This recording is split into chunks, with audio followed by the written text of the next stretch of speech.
Object classes. All anomalous objects, entities, and phenomena requiring special containment procedures are assigned an object class. An object class is a part of the standard SCP template and serves as a rough indicator for how difficult an object is to contain. Object classes are for the purposes of identifying containment needs, research priority, budgeting, and other considerations. An SCP's object class is determined by a number of factors, but the most important factors are the difficulty and the purpose of its containment. Primary classes. These are the most common object classes used in SCP articles, and make up the bulk of the objects. Safe. Safe class SCPs are anomalies that are easily and safely contained.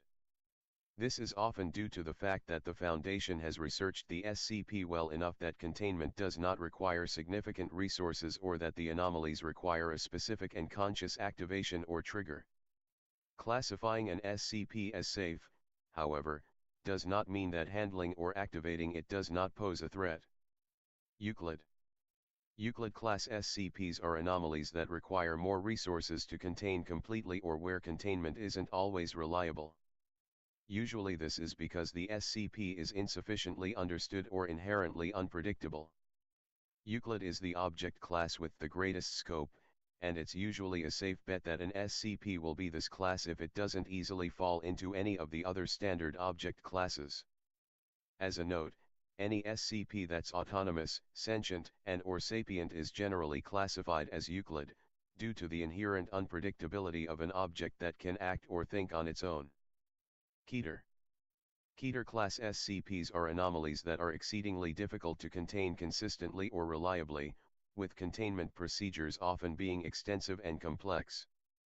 The Foundation often can't contain these SCPs well due to not having a solid understanding of the anomaly, or lacking the technology to properly contain or counter it. A Keter SCP does not mean the SCP is dangerous, just that it is simply very difficult or costly to contain. Thaumiel. Thaumiel class SCPs are anomalies that the Foundation uses to contain or counteract other SCPs or anomalous phenomena. Even the mere existence of Thaumiel class objects is classified at the highest levels of the Foundation, and their locations, functions, and current status are known to few Foundation personnel outside of the O5 Council. Neutralized. Neutralized SCPs are anomalies that are no longer anomalous, either through having been intentionally or accidentally destroyed, or disabled. Non-standard object classes. The following object classes are subclasses that supplement the object's primary, or former, classification. Explained. Explained SCPs are commonly articles about anomalies that are completely and fully understood to the point where their effects are now explainable by mainstream science, or phenomena that have been debunked or falsely mistaken as an anomaly. Esoteric classes. Esoteric object classes are object classes that do not fall into any of the above sections. They are generally only used once and are created to better classify a particular SCP. It is highly recommended that SCPs use one of the standard object classes listed here. While some researchers choose to introduce exceptions to these rules, they are only very rarely done and need to justify their existence and placement. Many site members will report non-standard object classes if used without merit. Object class frequently asked questions. What is the locked box test? The locked box test is an informal guideline used to determine an object's most appropriate object class. It goes like this. If you lock it in a box, leave it alone, and nothing bad will happen, then it's probably safe.